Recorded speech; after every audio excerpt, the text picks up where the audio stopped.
સાબરકાંઠા લોકસભાના ભાજપ ઉમેદવાર શોભના બારૈયાએ પણ વિજય મુહૂર્તમાં ચૂંટણી ફોર્મ ભરવાના છે। પહેલા તેઓ અરવલ્લીના શામળાજી ખાતે આવેલા ભગવાન શામળાજીના દર્શન કરવા માટે પહોંચ્યા। અહીં તેઓએ ભગવાનના આશીર્વાદ મેળવી ચૂંટણીમાં જીત માટેની પ્રાર્થના કરી। આ દરમિયાન રાજ્યકક્ષાના પ્રધાન ભીખુસિંહ પરમાર પણ ઉપસ્થિત રહ્યા હતા।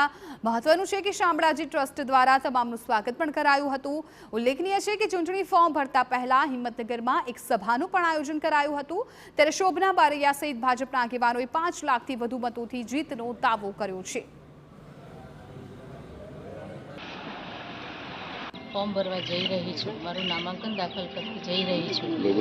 તો સૌ અમારી જનતા, મારા મતદારો અને મારા સંગઠનના હોદ્દેદારો અને તમામ ધારાસભ્યો મારી સાથે રહીને મને આશીર્વચન આપે અને મારા સાથે મારા નામાંકનમાં જોડાય એવી હું સૌને અપીલ કરું છું। સાબરકાંઠા લોકસભાના ઉમેદવાર તરીકે શોભનાબેન બારૈયાની પસંદગી થઈ છે, ત્યારે આજ રોજ તેઓ શ્રી ભગવાન શામળિયાના દર્શન કરીને ભગવાન શામળિયાના આશીર્વાદ લઈને પોતાનું નામાંકન ભરવા જઈ રહ્યા છે।